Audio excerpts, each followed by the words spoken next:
Hi friends, now I'm Vardaraja and welcome to our channel. இன்னைக்கு நம்ம episode 495 subscribers real life கோஸ் experience தாங்க வந்து பார்க்க போகிறோம்.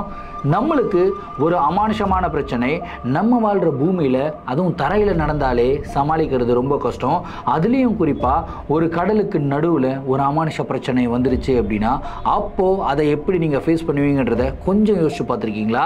அப்படி நீங்கள் ஃபேஸ் பண்ண வேண்டிய ஒரு சுச்சுவேஷன் உங்களுடைய வாழ்க்கையில் உருவாயிடுச்சு அப்படின்னா அப்போது உங்களுடைய மனநிலைமை எப்படி இருக்கும்? ஏன் இந்த கேள்வியை கேட்குறேன் அப்படின்னா இன்றைக்கி நீங்கள் பார்க்க போகிற நிகழ்வில் அப்படிப்பட்ட மிகவும் சுவாரஸ்யமான சம்பவம் தாங்க காத்துக்கிட்டு இருக்கு.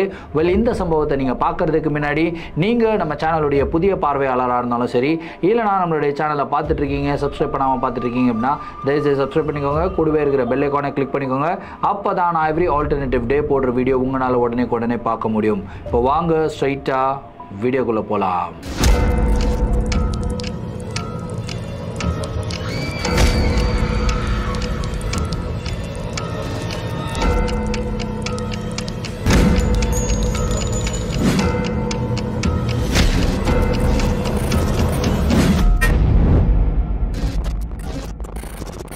இந்த ஒரு நிகழ்வை நம்மளுக்கு சென்னையிலிருந்து மணி அப்படின்ற ஒரு சப்ஸ்கிரைபர் மெயில் பண்ணி விட்டுருக்காருங்க. இந்த ஒரு அமானுஷமான நிகழ்வு அவருடைய வாழ்க்கையில் 10 வருடங்களுக்கு முன்னாடி நடந்ததாக வந்து சொல்லியிருக்காரு. சரி, கதையோடைய ஸ்டார்டிலிருந்தே வர ஆரம்பிப்போமே. மணி வந்து பார்த்திங்கன்னா 10 வருஷத்துக்கு முன்னாடி சென்னையில் இருக்கிற ஒரு ஐடி கம்பெனியில் ஜாயின் பண்ணுறாருங்க. அங்கே தான் வந்து இது வரைக்குமே அவர் பணி புரிஞ்சுக்கிட்டு இருந்திருக்காரு. ஸோ இவர் வேலைக்கு சேர்ந்து கிட்டத்தட்ட ஒரு வருஷத்துக்குள்ளேயே வந்து பார்த்திங்கன்னா இவருக்கு அசிஸ்டண்ட்டாக பிரியங்கா அப்படின்றவங்க வந்து ஜாயின் பண்ணுறாங்க. ஸோ அவங்கள வந்து ஃபஸ்ட்டு அவங்களுடைய டீம் மெம்பராக தான் இவர் வந்து பார்க்குறாரு. அதுக்கப்புறம் வந்து 2 பேரும் க்ளோசஸ்ட் ஆஃப் ஃப்ரெண்ட்ஸாக மாறுறாங்க. ஸோ காலப்போக்கில் வந்து பார்த்திங்கன்னா 2 பேரும் லவ் பண்ண ஆரம்பிக்கிறாங்க. அப்படியே ஒரு வருஷம் 1.5 வருஷம் லவ் பண்ணுறாங்க. லவ் பண்ணிட்டதுக்கப்புறம் அவங்க வீட்டிலையும் வந்து போய் சொல்கிறாங்க. வீட்டாருடைய சம்மதத்தோடு சேர்த்து இவங்க வந்து பார்த்திங்கன்னா கல்யாணம் பண்ணிக்கிறாங்க. கல்யாணம் பண்ணும்போது இவங்க எடுத்துக்கிட்ட ஒரு உறுதிமொழி என்ன அப்படின்னு வந்து கேட்டிங்கன்னா, நம்ம ஹனிமூனுக்கு போகணும், ஆனால் ஹனிமூனுக்கு நார்மலாக இருக்கிற இடத்துக்கெல்லாம் போகக்கூடாது, நம்ம ஏதாவது ஐலாண்டில் தான் போய்ட்டு ஹனிமூன் செலிப்ரேட் பண்ணணும். ஃபார் எக்ஸாம்பிள் லக்ஷத்வீப் ஐலாண்ட்ஸுக்கு வந்து போகலாம், ஆனால் லக்ஷத்வீப் ஐலாண்ட்ஸுக்கு போகணும் அப்படின்னா நம்ம நார்மலாக போகக்கூடாது, ஃப்ளைட்டில் போகக்கூடாது, நம்மளோட ஹனிமூன் ட்ராவலே வந்து வேறு மாதிரி இருக்கணும், அதனால க்ரூஸ் ஷிப்பில் வந்து போகணும் அப்படின்னு சொல்லிட்டு டிசைட் பண்ணி வச்சுருந்தாங்க. ஸோ அதுக்காகவே இவங்க என்ன பண்ணுறாங்கன்னா இவங்களுடைய கல்யாணத்துக்கு முன்னாடி ஒரு க்ரூஸ், அதாவது ஒரு மிகப்பெரிய கப்பல் இருக்கு இல்லையா, அந்த கப்பலுடைய டிக்கெட்டெல்லாம் எடுக்கிறாங்க. டிக்கெட் எடுத்துகிட்டு அந்த க்ரூஸ் வந்து ஒரு ஆல்ரவுண்ட் வேர்ல்டு டூருன்ற மாதிரி வந்து அனௌன்ஸ் பண்ணியிருந்தாங்க. அதில் தான் அவங்க டிக்கெட் எடுக்கிறாங்க. ஸோ அவங்க வந்து லக்ஷத்வீப் போயிட்டு அதுக்கப்புறம் அங்கேருந்து மலேசியா போயிட்டு அதுக்கப்புறம் ஒரு வேர்ல்டு டூர் அடிக்கிற மாதிரி அடிச்சுட்டு கிட்டத்தட்ட ஒரு 3 மாதங்கள் அவங்க வந்து பார்த்திங்கன்னா கடல்லையே இருக்கணும். அந்த மாதிரி ஒரு சூப்பரான ஒரு பேக்கேஜை தான் இவங்க வந்து எடுத்திருக்காங்க.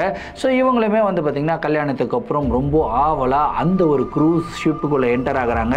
இந்த க்ரூஸ் ஷிப் எப்படி இருக்கும் அப்படின்றத வந்து நான் சொல்லிடுறேன். அதாவது நம்ம சிட்டியில் வந்து நிறையா ஷாப்பிங் ஸ்பாட்ஸ் எல்லாம் இருக்கும், டான்ஸிங் பார்ஸ் இருக்கும், அதுக்கப்புறம் வந்து பார்த்திங்கன்னா இந்த என்டர்டெயின்மெண்ட்டுக்கு நிறையா விஷயங்கள்லாம் இருக்கும்ல. நீங்கள் இங்கே சிட்டிக்குள்ளே என்னென்ன விஷயங்கள் என்டர்டெயின்மெண்ட்டாக எதிர்பார்க்குறீங்களோ எல்லா விஷயங்களும் அதை விட டபுளாக க்ரூஸ் ஷிப் ஒரு கப்பலுக்குள்ளே இருக்குங்க. அந்த மாதிரி கப்பலுக்கு தான் இவங்க வந்து போயிருக்காங்க. ஸோ அந்த கப்பலை பார்த்த உடனே இவங்க 2 பேருக்கும் செம்ம சந்தோஷம். 2 பேரும் கையை கோர்த்துக்கிட்டு கப்பலுக்குள்ளே என்டர் ஆகிறாங்க. என்டர் ஆகிட்டு உள்ளே போய் பார்த்தா அவங்க சொர்க்கலோகத்தையே பார்த்த மாதிரி இருக்குங்க. யோசிச்சு பாருங்கள், நீங்கள் உள்ளே என்டர் ஆகுறீங்க, ஒரு மிகப்பெரிய ஒரு பேலஸ்க்குள்ளே ஒரு ராஜா ராணி என்டர் ஆன மாதிரி ஒரு ஃபீல் உங்களுக்கு இருந்ததுன்னா எப்படி இருக்கும்? அந்த மாதிரி ஒரு ஃபீல் தான் மணிக்கும் பிரியங்காவுக்கும் வந்து இருந்திருக்கு. அப்புறம் வந்து அவங்களுடைய ரூம்ஸுக்கு வந்து போகிறாங்க. ஸோ அந்த க்ரூஸ்லேயே கிட்டத்தட்ட ஒரு 13 அடுக்கு கொண்ட ரூம்ஸ் இருக்குங்க. அந்த 13 மாடிகள் இருக்குது பேசிக்காக. ஸோ இவங்களுக்கு வந்து பார்த்திங்கன்னா 3வது மாடியில் வந்து ரூம் அலோகேட் பண்ணப்படுது. ஸோ இவங்களும் இவங்களுடைய ரூமுக்கு வந்து போகிறாங்க. ஸோ இவங்களுடைய ரூமுக்கு போகும்போது ஒரு 3வது மாடியில் ஒரு கார்னரில் ஒரு ரூம் இருக்குங்க. அந்த ரூமை மட்டும் பார்க்குறாங்க. அந்த ரூம் வந்து பார்த்திங்கன்னா பூட்டப்பட்ட நிலையில் இருக்குது. அதுலேயும் குறிப்பாக எல்லா ரூம்லேயும் ஒரு பூட்டு அந்த மாதிரி பூட்டி இருக்கணும். ஆனால் இந்த ரூமில் வந்து பார்த்திங்கன்னா நார்மலாக ஒரு பூட்டியிருக்காங்க. அதுக்கு கீழேயும் வந்து ஒரு சின்னதாக ஒரு லாக் இப்படி போடுவோம்ல, அந்த மாதிரி ஒரு லாக் இருக்குது. அதுக்கு கீழேயும் லாக் இருக்குது. பிரியங்கா வந்து அந்த விஷயத்தை பார்க்குறாங்க. என்னடா இது இந்த ரூமுக்கு மட்டும் இவ்வளோ லாக் போட்டு வச்சுருக்காங்க, மற்ற எல்லா ரூமுமே வந்து பார்த்திங்கன்னா ரொம்ப மாடர்னாக இருக்குது, லாக்ஸ் எல்லாமே மாடர்னாக இருக்குது, இந்த டேப்பிங் சிஸ்டம் அப்படி இப்படின்னு நிறையா சிஸ்டம் வச்சுருக்காங்க. ஆனால் அந்த ரூமுக்கு மட்டும் பழைய காலத்தில் பூட்டு போட்டால் எப்படி போடுவாங்க அந்த மாதிரி வந்து பூட்டு போட்டிருக்கு. அதை பற்றி அந்த க்ரூஸில் வேலை பண்ணுற ஒரு நபர்கிட்ட வந்து கேட்குறாங்க, ஏன் இந்த ரூமுக்கு மட்டும் டிஃப்ரெண்ட்டான லாக் இருக்குது அப்படின்னு வந்து கேட்குறாங்க. அவர் என்ன சொல்கிறார் அப்படின்னா, நான் தான் இப்போ தான் வந்து ஜாயின் பண்ணேங்க இந்த க்ரூஸில், எனக்கு கிட்டத்தட்ட ஒரு மாதம் தான் ஆகுது. ஸோ எனக்கு இதோடைய பேக் ஸ்டோரி என்னன்னு தெரியாது. ஆனால் இந்த க்ரூஸில் வந்து 2-3 பேர் ரொம்ப வருஷமாக வேலை பண்ணிக்கிட்டு இருக்காங்க, அவங்க கிட்ட வேணால் நான் கேட்டு சொல்கிறேன் அப்படின்னு வந்து சொல்கிறாரு. சரி அதெல்லாம் எதுக்கு நம்ம பார்த்துக்கிட்டுன்னு சொல்லிட்டு இவங்க 2 பேரும் ரூமுக்கு போகிறாங்க. ரூமுக்கு போயிட்டு இவங்களுக்கு கொடுத்ததும் வந்து பார்த்திங்கன்னா ஒரு ஹனிமூன் ஸ்வீட் அப்படின்றாங்க. அதாவது சூப்பரான வியூஸ் எல்லாம் தெரியக்கூடிய ஒரு ரூமை தான் வந்து இவங்களுக்கு கொடுத்துருக்காங்க. ரூமே வந்து ஒரு மிகப்பெரிய மாளிகை மாதிரி இருக்குது. அந்த ரூமுக்குள்ளே போயிட்டு தங்குறாங்க, ஜாலியாக என்ஜாய் பண்ணுறாங்க. அதுக்கப்புறம் ஈவினிங் பார்ட்டி இருக்குது அப்படின்னு வந்து அனௌன்ஸ் பண்ணுறாங்க. ஸோ ஈவினிங் பார்ட்டிக்கு வந்து இவங்க போகிறாங்க. பார்ட்டிக்கு நல்லா டிஃப்ரெண்ட்டாக ட்ரெஸ் பண்ணிவிட்டு அதுக்கப்புறம் இவங்க வந்து பார்ட்டிக்கு போகிறாங்க. பார்ட்டியில் வந்து பார்த்திங்கன்னா மணி கொஞ்சம் லைட்டாக அதிகமாக சரக்கு போட்டுடுறாரு. ஸோ பிரியங்காவுக்கு இந்த சரக்கு அடிக்கிற பழக்கம்லாம் கிடையாது, ஆனால் நல்லா டான்ஸ் பண்ணுவாங்களாம். ஸோ சாப்பிட்டுட்டு அவங்க பாட்டுக்கு நல்லா டான்ஸ் பண்ணுறாங்க. டான்ஸ் பண்ணிவிட்டு மணி ஒரு சைடில் வந்து குடிச்சிட்ருக்காரு. அவர்கிட்ட எவ்வளவோ போயிட்டு ப்ரெஷரைஸ் பண்ணுறாங்க, வா ஆடு என்ஜாய் பண்ணு அப்படின்லாம் சொல்கிறாங்க. ஆனால் அவர் வந்து பார்த்திங்கன்னா சரக்கு இருந்தால் போதும் நம்மளுக்கு அப்படின்னு சொல்லி சரக்கு அடிச்சுக்கிட்டு இருக்காரு. சரிப்பா அப்படின்னு சொல்லி இவங்க டான்ஸ் ஆடிக்கிட்டே இருக்காங்க. ஆடும்போது என்ன ஆகுதுன்னு கேட்டிங்கன்னா, அங்கே நிறைய பேர் டான்ஸ் பண்ணுறாங்க இல்லையா. ஸோ ஒருத்தங்களுடைய ஷூ வந்து பார்த்திங்கன்னா அவங்களுடைய ஃப்ராக் மாதிரி ட்ரெஸ் போட்டிருக்காங்க. அவங்களுடைய ஃப்ராக்கில் வந்து மிதிச்சிடுறாங்க. மிதிச்சதில் அவங்களுடைய ஃப்ராக் வந்து கிழிஞ்சிருதுங்க. கிழிஞ்ச உடனே பிரியங்கா என்ன சொல்கிறாங்க அப்படின்னா, நான் ரூம் வரைக்கும் போயிட்டு என்னுடைய ட்ரெஸ் மாற்றிட்டு வந்துடுறேன் மணி அப்படின்னு சொல்கிறாங்க. ஓகே அப்படின்னு சொல்லிட்டு அவரையும் அனுப்பி வைக்கிறாங்க. ஸோ பிரியங்கா நடந்து போக ஆரம்பிக்கிறாங்க. ஃபஸ்ட்டு ஃப்ளோரில் தான் பார்ட்டி நடக்குது. ஃபஸ்ட்டு ஃப்ளோர்லேருந்து செகண்ட் ஃப்ளோர் போகிறாங்க, செகண்ட் ஃப்ளோர்லேருந்து தேர்ட் ஃப்ளோர் போகிறாங்க. பை த மூமெண்ட் இவங்க தேர்ட் ஃப்ளோர் போகும்போது இவங்களுடைய பாத்வே, அதாவது இவங்களுடைய ரூம் வந்து அந்த தேர்ட் ஃப்ளோருடைய கடைசியில் வந்து இருக்குது. மிடில் வந்து பார்த்திங்கன்னா அந்த லாக் போட்டு ஒரு ரூம் வச்சுருந்தாங்களே அந்த ரூம் வந்து இருக்குங்க. ஸோ இவங்களுடைய ஃப்ளோரை பார்க்குறாங்க, சுத்தமாக காலியாக இருக்குது. ஏன்னா எல்லாருமே பார்ட்டியில் இருக்காங்க. என்னடா இது ஈக்காக்காங்க கூட இல்லையே அப்படின்னு சொல்லி திரும்பி பார்க்குறாங்க, எம்டியாக இருக்குங்க. இவ்வளோ தூரம் நடக்கணுமா அப்படின்ற ஒரு பயம் இருந்தாலும் சரி நடுக்கடலில் யாரா வரப்போறா, வா நடக்கலாம் அப்படின்னு சொல்லிட்டு இவங்க வந்து மெதுவாக நடக்க ஆரம்பிக்கிறாங்க. கரெக்டாக அந்த ஒரு ரூம் பூட்டு போட்டு வச்சுருந்தாங்க இல்லையா, அந்த டோர் பக்கத்தில் போகும்போது திடீர்னு வந்து பார்த்திங்கன்னா அந்த ரூமுக்குள்ளேருந்து யாரோ அழுகிற மாதிரி, அதாவது ஒரு ஆம்பளை குரலில் யாரோ அழுகிறாங்க. உட்காந்து என்னை காப்பாற்றுங்க, என்னை இங்கே தவறுதலாக வச்சு பூட்டிட்டாங்க, தயவு செய்து என்னை திறந்து விடுங்க, எனக்கு ரொம்ப பயமாக இருக்குது, திறந்து விடுங்கன்னு சொல்லி அழுகிற மாதிரி ஒரு சவுண்ட் வந்து இவங்களுக்கு கேட்டுக்கிட்டே இருக்குது. இவங்க நிற்கிறாங்க, நின்றுட்டு அதை பார்க்குறாங்க, யாரா இது உள்ளே இருந்து சவுண்டு போடுறது, என்னங்க என்னாச்சு அப்படின்னு கேட்குறாங்க. மேடம் நீங்கள் வந்துட்டீங்களா, எனக்கு தெரியும் திறந்துடுவீங்கன்னு தெரியும், தயவுசெய்து எனக்கு திறந்து விடுங்க, இந்த கதவை நீங்கள் திறந்து விடல அப்படின்னா நான் மூச்சு அடக்கி நான் இங்கேயே செத்துருவோம் போல இருக்குது, தயவுசெய்து திறந்து விடுங்க அப்படின்ற மாதிரி வாய்ஸ் எல்லாம் கேட்டிருக்கு. ரொம்ப அழுகிறாரு. இவங்க வெளியே இருந்து சொல்கிறாங்க, சரி அழுகாதீங்க, தயவுசெய்து அழுகாதீங்க அப்படின்னு சொல்லிட்டு அந்த டோரில் வந்து 3 லாக் இருக்குங்க. 2 லாக் வந்து சும்மாவே போடப்பட்டிருக்கு, 3வது லாக் வந்து பார்த்திங்கன்னா ஒரு பூட்டு போடப்பட்டிருக்கு. இவங்க 2 லாக்கை ஓப்பன் பண்ணுறாங்க. ஆனால் 3வது அந்த பூட்டை ஓப்பன் பண்ணுறதுக்கு இவங்களுக்கு சாவி வேணும்ல. சாவி எங்கே போய் தேடுவாங்க, சாவி யார்கிட்ட கேட்பாங்க, யாருமே இல்லையே.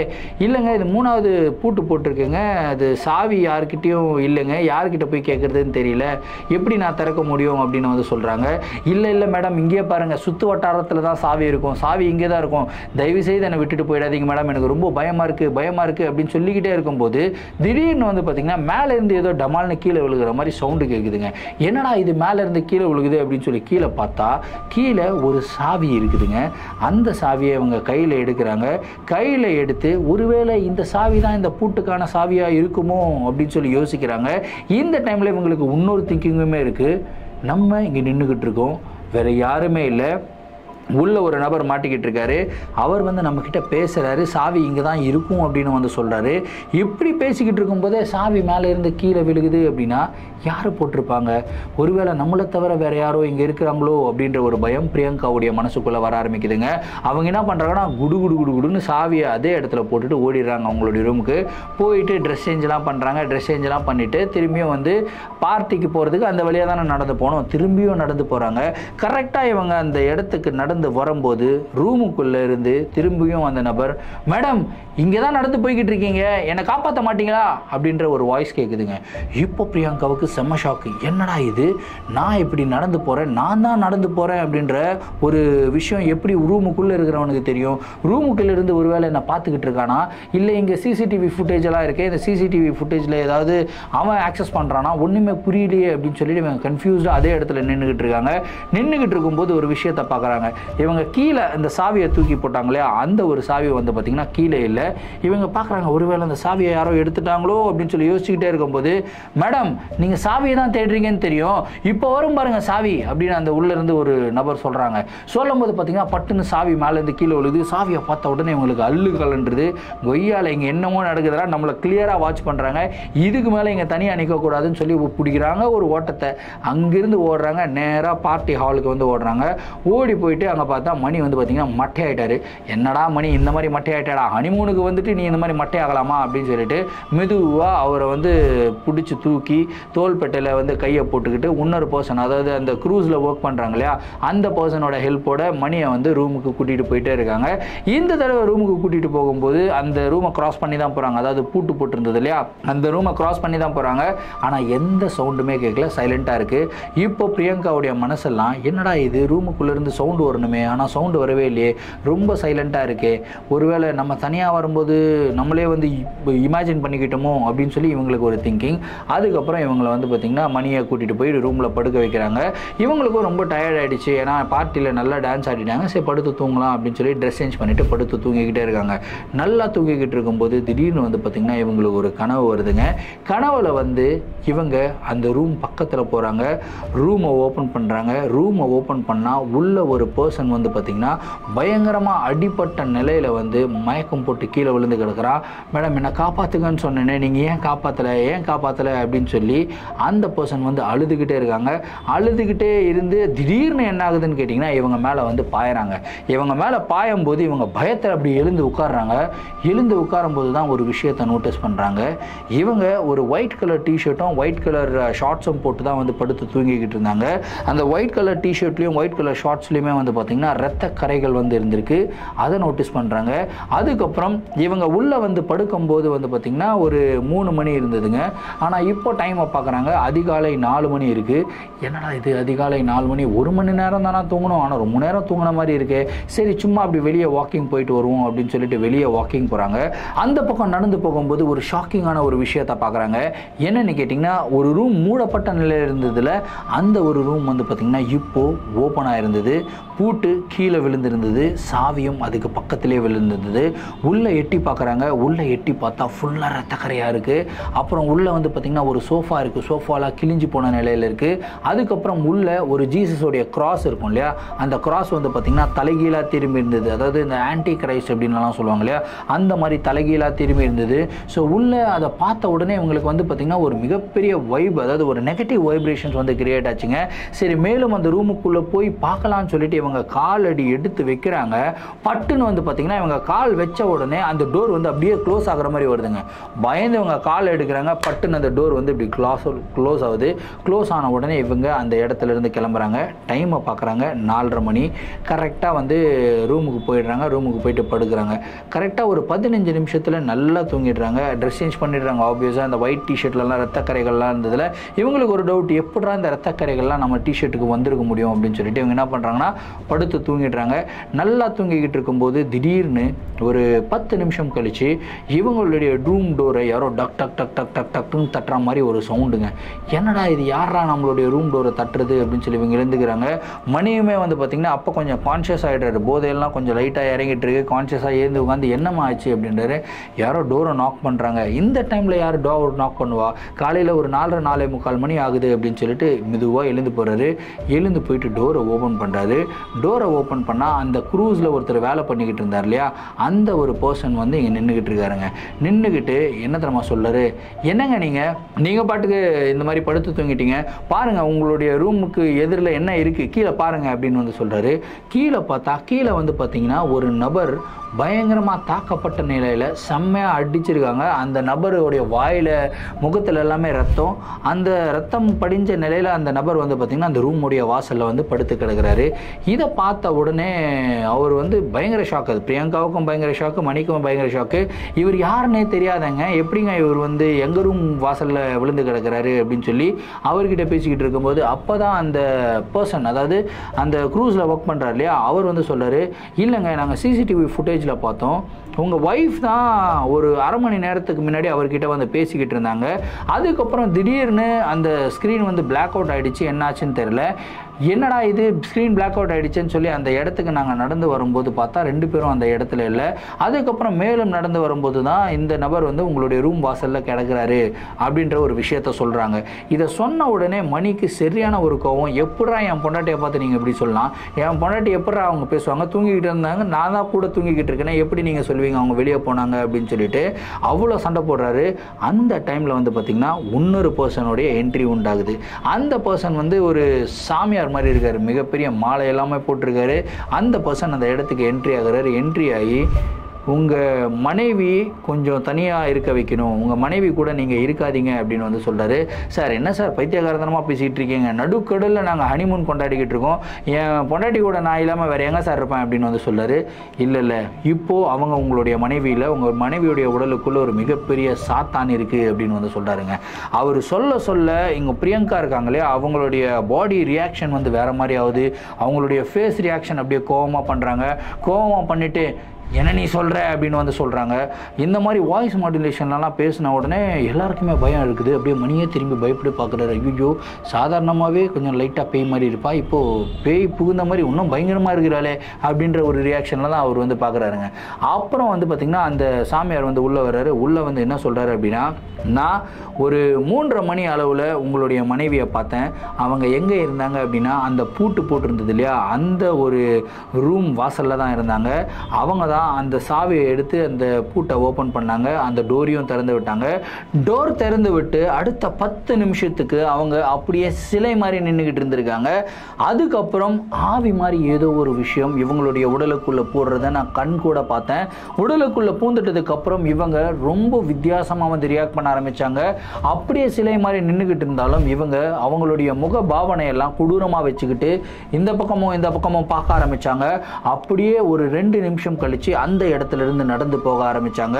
நடந்து போய்கிட்டு இருக்கும்போது எதிரில் ஒரு நபர் வந்து நடந்து வந்தாருங்க. அந்த ஒரு நபர்கிட்ட இவங்க பேச்சுவார்த்தையில் ஈடுபட்டாங்க. பேசிக்கிட்டே இருக்கும்போது திடீர்னு அந்த நபருடைய தலையை பிடிச்சி டமால்னு வந்து அங்கே இருக்கிற ஒரு டோர் மேலே அடித்தாங்க. அந்த நபரை அடித்த அடி சாதாரண ஒரு பெண் அடித்த அடி மாதிரி இல்லைங்க, பயங்கரமாக அடித்து அந்த நபருடைய வாயில் முகத்துலலாம் ரத்தம். அந்த ரத்தத்தை எடுத்து அப்படியே இவங்க போட்டுக்கிட்டு இருந்த அந்த வெள்ளை கலர் டிஷர்ட் இருக்குல்லையே அது மேலே வந்து பூசிக்கிட்டாங்க. அதுக்கப்புறம் அந்த நபர் அப்படியே பிடிச்சி தரதரன்னு இழுத்துக்கிட்டு போனாங்க. இவங்களுடைய டோர் வாசல், அதாவது உங்களுடைய டோர் வாசலில் அந்த நபரை போட்டுட்டு டோருக்குள்ளே என்டர் ஆகிட்டாங்க. இந்த எல்லா விஷயத்தையும் தூரத்துலேருந்து நான் பார்த்துக்கிட்டு இருந்தேன். ஸோ என்னதான் நடக்குதுன்னு சொல்லி ஜட்ஜ் பண்ணுறதுக்கு முன்னாடியே இந்த விஷயம் எல்லாமே நடந்துருச்சு. அந்த நபரை காப்பாற்றவும் என்னால் முடியல. அந்த நபரும் இப்போ அடிபட்டு கீழே விழுந்து கிடக்கிறாரு. அதுக்கப்புறம் தான் ஒரு விஷயம் வந்து அந்த ரூமுக்குள்ளே போன உடனே எனக்கு தெரிஞ்சுது. அந்த ரூம் வந்து ஒரு சாதாரண ரூம் கிடையாது, அது வந்து ஒரு சபிக்கப்பட்ட ரூமாக இருக்குது. அந்த ரூமுக்குள்ளே ஒரு அமானுஷமான சக்தி இருக்கிறதாகவும் அந்த ஒரு சக்தி இப்போ அந்த ரூமுக்குள்ளே இல்லை, உங்களுடைய மனைவியுடைய உடலுக்குள்ளே இருக்குது அப்படின்னு சொல்லி மணி கிட்ட அந்த ஒரு நபர் வந்து சொல்லியிருக்காங்க. இவ்வளோ மேட்ரு சொன்னதுக்கப்புறம் மணி அதுக்கப்புறம் தான் கேட்குறாரு, ஐயா நீங்கள் யாருங்க ஐயா அப்படின்னு கேட்குறாரு. அப்போ தான் அந்த பர்சன் சொல்கிறாரு, நான் வந்து ஒரு இந்த பேரநார்மல் எக்ஸ்பர்ட்ஸ்லாம் சொல்லுவாங்க இல்லையா வெளிநாட்டில், அந்த மாதிரி பேய்கள் சம்மந்தப்பட்ட வேலை செய்கிற ஒரு பர்சன் தான். நான் இங்கேருந்து யூரோப்புக்கு வந்து போயிட்டுருக்கேன். ஸோ அங்கே வந்து ஒரு கிளைண்ட்டை அட்டன் பண்ணுறதுக்காக தான் போயிட்டுருக்கேன். இன்பிட்வீனில் இங்கே இந்த மாதிரி ஒரு மேட்ரு பார்த்துருச்சு, ஒன்றும் பிரச்சனை இல்லை நான் பார்த்துக்கிறேன் அப்படின்னு சொல்லிட்டு அவர் என்ன பண்ணுறாருன்னா பட்டுன்னு ஒரு கட்டத்தை போடுறாருங்க. அந்த கட்டம் போடும்போதே பிரியங்கா வந்து பார்த்திங்கன்னா அந்த இடத்துல அப்படியே அலறாங்க, கத்துறாங்க, இங்கே அங்கே ஓடுறாங்க. ஆனால் அந்த கட்டத்தை தாண்டி அவங்களால வர முடியல. ஃபைனலாக அவர் என்ன பண்ணுறாருன்னா ஏதோ ஒன்று பண்ணுறாரு, மந்திரங்கள் சொல்கிறாரு. அந்த மந்திரங்கள் சொல்ல அவங்க வந்து பார்த்திங்கன்னா அப்படியே கட்டுப்பட்ட நிலையில் வந்து இருக்கிறாங்க. அப்படியே உடலெல்லாம் அப்படியே கடகட்டன்னு ஆடுது. அப்படியே ஃபிட்ஸ் வந்து எப்படி ஆடுமோ அந்த மாதிரி ஆடுதுங்க. அப்படியே அவங்கள தூக்கிட்டு வந்து அந்த கட்டத்தில் உட்கார வைக்கிறாரு. கிட்டத்தட்ட ஒரு மணி நேரம் வந்து ஏதோ மந்திரம் சொல்கிறாரு, இது சொல்கிறாரு, அது சொல்கிறாரு. சிவனுடைய ஃபோட்டோ வைக்கிறாரு முன்னாடி. சிவனுடைய ஃபோட்டோ வச்சுட்டு அந்த சாம்பல்லாம் இருக்கும்ல, சாம்பல்லாம் தூக்கி மூஞ்சில் தூவுறாரு. என்னென்னமோ பண்ணுறாரு. என்ன பண்ணுறாருன்னு யாருக்குமே தெரியல. மணி அப்படியே பயந்து போன நிலையில் அப்படியே பார்த்துக்கிட்டே இருக்காருங்க. கிட்டத்தட்ட 1 மணி நேரம் இந்த நிகழ்வுகள் எல்லாம் பண்ணதுக்கப்புறம் பட்டுன்னு என்ன பண்ணுறாருன்னா, அவர் வந்து ஒரு ஜாடி மாதிரி ஒரு எடுக்கிறாருங்க. அந்த ஜாடியில் வந்து ஏதோ ஒரு புகை பூந்த மாதிரி இருந்தது. அந்த ஜாடியை போட்டு கப்புன்னு மூடிடுறாரு. அதே செகண்டில் பிரியங்கா வந்து கீழே மயக்கம் போட்டு கீழே விழுந்து கிடக்குறாங்க. அதுக்கப்புறம் அவர் என்ன சொல்கிறாருன்னா, இப்போ ஒன்றும் பிரச்சனை இல்லை, இந்த ஜாடியை தூக்கிட்டு போய் அதே ரூமில் வச்சு பூட்டு போட போகிறேன். இப்போ உங்களுடைய மனைவி மயக்கமடைஞ்ச நிலையில் இருக்காங்க. அவங்க எழுந்ததும் கூட்டிகிட்டு போயிட்டு ஃபுல்லாக குளிப்பாட்டுங்க. ஃபுல்லாக குளித்ததுக்கப்புறம் தான் அவங்களுக்கு கம்ப்ளீட்டாக க்யூர் ஆகும் அப்படின்னு சொல்லிட்டு கிளம்பி போயிடுறாருங்க. அதுக்கப்புறம் அவர் சொன்ன மாதிரி அந்த ஜாடி எடுத்துகிட்டு போய் வைக்கிறாரு. அந்த டோரெல்லாம் லாக் பண்ணி ஃபுல்லாக சீல் பண்ணிடுறாங்க. இன்ஃபேக்ட் அந்த டோருக்கு வந்து வெல்டே பண்ணிடுறாங்கன்னா பாருங்களேன், அந்த மாதிரி ஃபுல்லாக சீல் பண்ணிடுறாங்க. அவங்களும் மயக்கம் போட்டு எழுந்ததுக்கப்புறம் வந்து குளிப்பாட்டிட்டு அதுக்கப்புறம் தான் அவங்க வந்து பார்த்திங்கன்னா ஃப்ரெஷ் ஆகிருக்காங்க. ஃப்ரெஷ் ஆனதுக்கப்புறம் அவங்க கேட்ட ஒரு விஷயம் என்ன தெரியுமா, என்ன என் உடம்பெல்லாம் பயங்கர டயர்டாக இருக்குது, ஏதோ ஒன்று டமால் டிமில் அடித்த மாதிரி இருக்குது, என்ன ஆச்சு எனக்கு அப்படின்னு வந்து கேட்குறாங்க. அதுக்கு மணி என்ன பதில் சொல்கிறதுனே தெரியாமல் முழிச்சுக்கிட்டு இருந்தாராம். அதுக்கப்புறம் அவர் யூரோப்புக்கெல்லாம் போயிருக்காங்க. யூரோப்புக்கு போகும்போது தான் அவங்க வந்து எனக்கு ஏதோ ஒன்று நடந்தது, என்ன நடந்ததுன்னு சொல்லி சண்டை போட்டு கேட்டிருக்காங்க மணிக்கிட்ட. அதுக்கப்புறம் தான் அங்கே நடந்த விஷயங்கள் எல்லாமே வந்து பார்த்திங்கன்னா மணி வந்து பிரியங்கா கிட்ட சொல்லியிருக்காருங்க. அதுக்கப்புறம் தான் பிரியங்கா என்னென்ன விஷயங்களெல்லாம் ஃபேஸ் பண்ணாங்க அப்படின்ற ஒரு விஷயத்த மணிக்கிட்ட வந்து சொல்லியிருக்காங்க. ஸோ கனெக்டிங் த டாட்ஸ் மாதிரி இவர் சொன்ன விஷயத்தையும் இவங்க சொன்ன விஷயத்தையும் கனெக்ட் பண்ணி பார்த்தா நம்மளுக்கு ஒரு ஃபென்டாஸ்டிக்கான ஸ்டோரி கிடச்சிருக்குங்க. ஸோ இந்த ஒரு நிகழ்வு வந்து பார்த்திங்கன்னா அவர் வந்து ஷேர் பண்ணியிருக்காரு. இந்த நிகழ்வு நடந்து கிட்டத்தட்ட 10 இயர்ஸ் கிட்ட ஆக போகுது அப்படின்னு சொல்லியிருந்தாரு. ஆனால் என்னதான் 10 வருஷம் ஆனாலும் இந்த ஒரு நிகழ்வு அவங்களுடைய மைண்டில் ரொம்பவும் ஃப்ரெஷ்ஷாக இருக்குது அப்படின்னு சொல்கிறாங்க. ஏன்னா அவங்களுடைய ஹனிமூன் என்ஜாய் பண்ண போன இடத்துல கப்பலில் கடலுக்கு நடுவில் இந்த மாதிரி ஒரு அமானுஷமான நிகழ்வு அப்படின்றதே வந்து பார்த்திங்கன்னா அபூர்வமான ஒரு விஷயம். நம்மளுக்கு அது அபூர்வமான விஷயம். ஆனால் தாக்கப்பட்டவங்களுக்கு, அந்த விஷயத்தை அனுபவித்தவங்களுக்கு ரொம்ப கொடூரமான ஒரு விஷயம். இந்த ஒரு நிகழ்வை பற்றின உங்களுடைய கருத்துக்கள் என்ன அப்படின்றத கமெண்ட் பாக்ஸில் சொல்லுங்கள். இதே மாதிரி உங்களுடைய வாழ்க்கையில் பயங்கர அமானுஷமான நிகழ்வுகள் நடந்திருந்தால் அந்த நிகழ்வுகளை என்கிட்ட ஷேர் பண்ணணும்னு நினச்சிங்கன்னா என்னோட இன்ஸ்டாகிராமில் ஃபாலோ பண்ணிவிட்டு என்னோட இன்ஸ்டாகிராமில் டிஎம் பண்ணுங்கள். இல்லை நான் என்னோட மெயில் ஐடிக்கு மெயிலாக சென்ட் பண்ணுவிடுங்க. கண்டிப்பாக உங்களுடைய நிகழ்வுகளும் நம்மளுடைய சேனலில் வீடியோஸாக போடப்படும். மீண்டும் அடுத்த வீடியோவில் சந்திக்கும் வரை நான் உங்கள் Varadaraja signing off. Thank you and bye.